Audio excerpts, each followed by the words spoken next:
Hey, what's up everybody? Today's video, you can probably tell by the title, we're working on the Dodge Dakota RT. So if you haven't seen the last video, definitely go check that out. We found out what was wrong with the truck and we fixed it. I won't spoil it too much or won't talk too much more about it. But anyways, it's back running. So check out that video once you're done watching this one.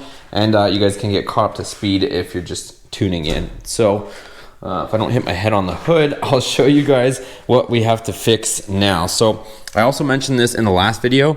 So on the actual front crank seal, I believe there's two different kinds. Don't quote me on this, but that's just what I'm led to believe. So see how this can technically fit in here, right? So the crank seal that's in there right now, I bought it and it came with this. I didn't know what the heck it was, and I don't know, maybe you guys know what this thing is, but to me, I thought it was some sort of, install sleeve or something to keep it from getting damaged, while you're installing it, and then you take it out. But I did learn that this is supposed to be installed over top of this and give this a nice, shiny, polished surface to ride on the new seal. So what I'm going to be doing is, I'm just showing you guys on my spare engine here. I have to take off that harmonic balancer, put this on, and then put it back on and hope that it seals. So I think honestly they make it two different sizes. They make it for this so that, because obviously this is going to build this up just ever so slightly, so it's going to be a tiny bit more diameter, and I think that's why it's leaking in there. So it's not a serious leak, but I just see a little bit of residue dropping off the bottom of the engine, which doesn't make any sense for a brand new seal. It's not coming from the seal between the seal itself and the timing cover. It's coming from this inner lip. So I'm going to install this and hope that we are resolved there. So what I'm hoping I can get away with is I'm going to remove the bolts that hold the rad in. This one I still have to fix because that insert or nutsert kind of came out, but I'm gonna remove this one, and I'm gonna see if I can lift up the rad just enough so I can get an impact in on this so that it makes our lives easier, so I can get through the front since I don't have the condenser in place.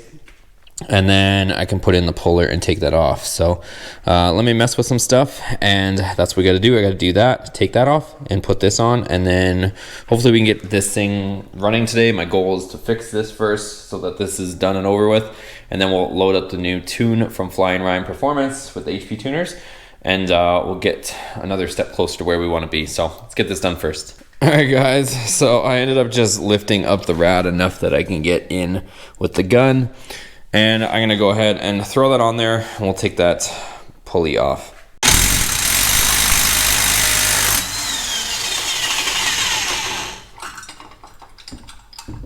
I did have to obviously remove the belt as well, so I'm just getting this out of here since we're gonna have to remove all that stuff. So the belt's off, let me put our puller on.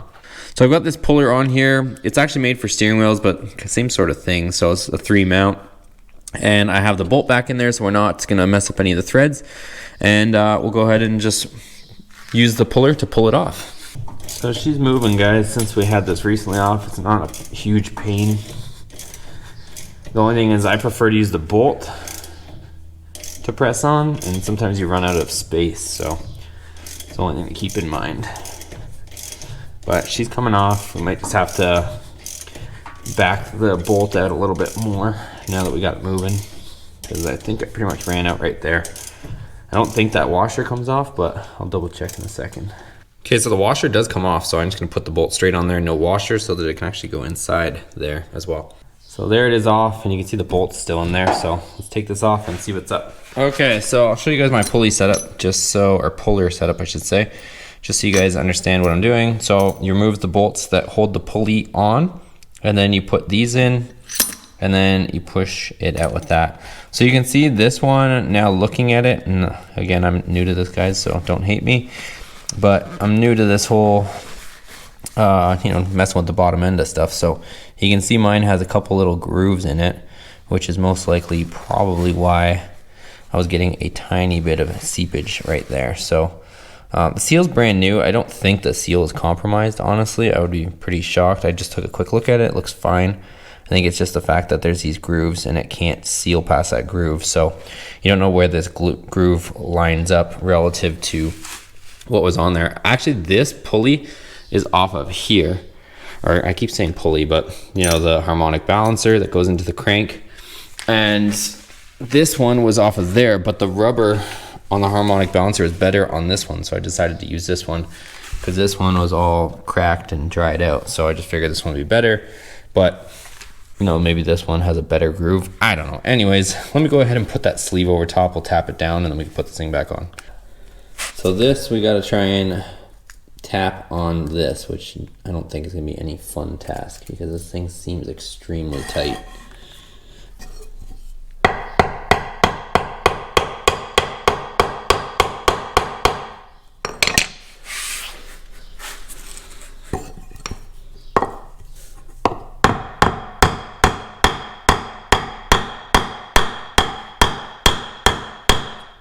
Oh, it's not going on too bad actually with the wood. It's pretty easy.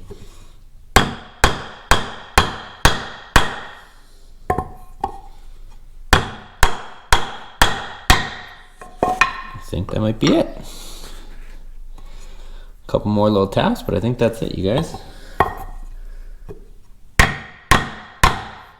So there it is. Now we have the repair sleeve on there. So now it should seal properly. What a bunch of nonsense, you guys. Anyway, she's on. There she is. Okay, I'm just putting it in by hand right now. I kind of feel a bit more comfortable with this, and then we'll torque the final torque. All right, so we got our harmonic balancer back on. Let me put that pulley back on. We can throw this thing back together. All right, now I'm gonna set the rad back down and in here.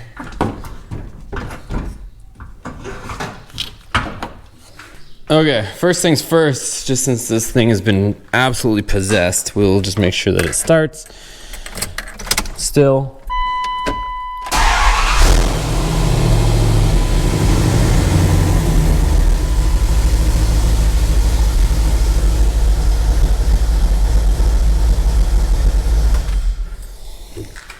Okay, now let's put that new updated tune from Flying Ryan. Okay, so I think you guys know the process now. Get the laptop, hook up the MPVI2, hook up your USB cable, open the file that Flying Ryan or your tuner will have sent you, click the little chip with the red arrow, and you're gonna make sure that your ignition's turned to on, and then you're gonna click right. So it's gonna take a second, and then it's going to tell you to cycle the key. So we'll just wait for that process to happen. So there you go, turn ignition off, wait 3 seconds. 1, 2, 3. Turn it back to the run position. Then we're gonna hit OK. And it's about 3.5 minutes, we'll let it write. All right, so it's gonna say completed and cycle the key. So we're ready to go. Let's get this laptop off the side and go for a test. Okay guys, she's working pretty good. The only thing is the idle gets a little bit low when we come to a stop. So we're still trying to clean that up, but I'll try to show you an example in a second here. So here's an example. If I come up to this stoplight, pay attention to my RPMs. See, it almost wants to die. But then it catches itself, right? So it doesn't die, but gets real down there, like just below 500 RPM even. And then it catches itself.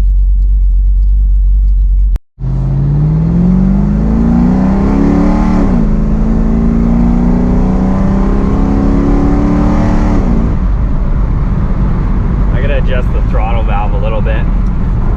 She's a little too loose because I've been playing with it a tiny bit, so I think I gotta tighten it up just a bit. Pretty fun little truck though. I mean, the horsepower is not crazy obviously, but it's a pretty light truck too, you know, compared to a full-size Ram or something like that. So let me adjust that TV cable real quick. So just to show you guys what I'm doing, I'm releasing the clip and I'm just pushing this back a little bit, or pulling the cable from the back. Make sure it's fully out, and then I'm tightening it up just a bit, and then pressing that back in. And that's just tightening it up a little bit so that it thinks we're, and knows that we're putting it on the floor when we are putting it on the floor. Okay, so now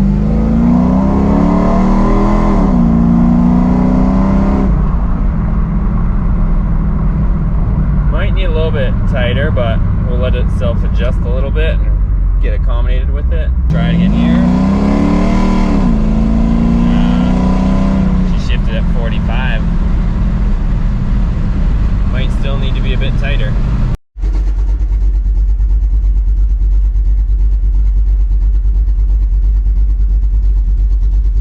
Alright guys, I don't know if I'll ever get tired of that sound. So got the data log here. We used a VCM scanner to record everything. I also have the wideband connected in through this, so the HP Tuners device. So they have the Pro Link connected in, so that our AEM wideband is logging on here too. And I'm going to send this file back to Ryan. He's going to look at it, see what the engine and everything is doing, and then he'll send me another file back. That's kind of how the whole process works. One last thing I want to do before I return this fuel pressure gauge is I want to see what our running fuel pressure is. I'm kind of curious with the AEM high volume pump what the stock regulator is doing, just so I kind of know for future reference. So I'm going to hook this back up, we'll let it idle, and we'll see what our running fuel pressure is on here. Alright, so there's where our fuel pressure is sitting when it's idling. I would say if that's in increments of 2, 42, 44, 46, about 48 PSI. Alright guys, that's it for today's video. So I'm not sure how long this can end up being, but I feel like it was a little bit shorter, but not always a bad thing. I honestly need a little bit of a rest after all this. So truck is back running. I got a few small things to button up. I just gave it a well-deserved clean, so I cleaned it inside and out, and I'm gonna get that tune dialed in. So a little bit more stuff to get done on this. I may, since this is supposed to be my daily for now, since these are all, you know, ridiculous cars, like that's, like I mentioned before, this one's not on the road and I'm not trying to put a ton of miles on it. This one is just pure like race car status, but I actually kind of do like driving it. So now that I put the normal brakes on it, I wanted to put the normal brakes on it anyways. I know some guys were asking why I went through that trouble of doing that. Just driving around the streets, sometimes I go to car meets and stuff like that, and these things squeal like a bus. Just the nature of them, that's just what they do. So it's actually nice to have like quiet brakes on it. And it's kind of fun just driving around with the top down, because usually when I'm at the track, the top is up and everything like that, but it's kind of nice to enjoy the top down thing. Only thing is just the tires. I don't want to wear out those tires since they're super soft and sticky tires. They're probably going to wear out pretty quick just driving around all the time. So I'm going to try this and see how it is on gas for dailying. This isn't too bad, obviously, because it's a little 4-cylinder. I don't know if I've told you guys, but I do kind of have like a part-time job. So I'm on like a part-time basis. So I kind of have to go in a few times a week. So I do have to commute a few days a week. It's not full-time basis, but I do still have to drive something. So when some of you guys were asking why I was in a rush to get something together, well, I had to go to my part-time job. So that's why I got this together in a panic, but this thing was really good on gas. Obviously that's not going to be as good on gas. I'm just wondering how brutal it's going to be, but we'll see. If anything, I might just get a cheap set of wheels for this just to roll around on, and maybe I'll daily this for a bit or do a combination of both if that thing's absolutely killing me on fuel. But just talking out loud, you guys, thanks for your comments on the last video. I read most of them and I'll try to get to all of them, but it looks like you guys are in full support of the Dakota. You know, I might get discouraged at times, but you know, we've spent so much time on that truck. I can almost, you know, confidently say that we've pretty much rebuilt that truck. I mean, everything from the front to the back. The only thing I haven't opened up, I don't want to jinx myself, is the transmission. The engine's different. You know, I guess the rear end is still original, but you know, we changed the fluids there. All new bushings in the back of the truck. Every single bushing on the leaf spring is done. We've lowered the back. Every single bushing on the front of the truck. We put a brand new power steering pump in it. Not power steering pump, power steering rack in it. Like, we did pretty much everything front to back. We completely gutted the interior, cleaned all the carpet, put it all back in. We've just done so much to that truck, and it would be a shame to get rid of it at this point. And I think a lot of you guys are liking the content, so we'll keep it rolling. It's just, I think sometimes, just so I don't get myself so stressed out, I almost have to just maybe take a break from that project. I wish I could. I've kind of put myself in a position where I need to drive that truck. I guess it's my own fault, but yeah, like sometimes I just need to take a break from something when it's giving me a hard time. So hopefully you guys understand. Let me know what your feedback or opinion is on all that below, but I'll keep you guys posted as always. And we should have another tune here shortly from Flying Ryan. I would assume within the next few days or so. He's usually pretty quick. and we'll get this thing on track. One small comment is, I know I'm kind of talking a lot here at the end of the video, but with that thing having the M1 intake on it and not the kegger, there is a ton of torque lost down low. So it's to be expected. I don't know which one I prefer, honestly. Before, with the motor stock, like, it would spin the tires, it would break the tires, no problem. Now with this M1, it pulls way harder up top, but it suffers down low like crazy.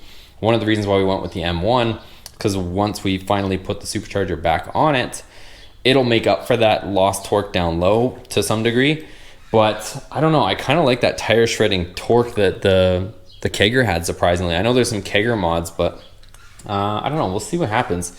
Maybe I'll go back with a kegger at some point. I'll follow Flying Ryan's advice, but this is me, talking again, letting you know my feedback on the whole thing, because there's definitely not as much torque down low as there was before with the kegger on it. So a lot of the LS engines, if you look, they use that kind of kegger style intake manifold. So I know it's an effective style, it just might need some improvements. So anyways, make sure you give this video a thumbs up before you guys take off. Hit that subscribe button if you're new to the channel, and turn on your bell even if you've been subscribed for a while, because that will notify you of the latest videos when I show you guys what we're working on next on the Dakota. See you guys in the next one.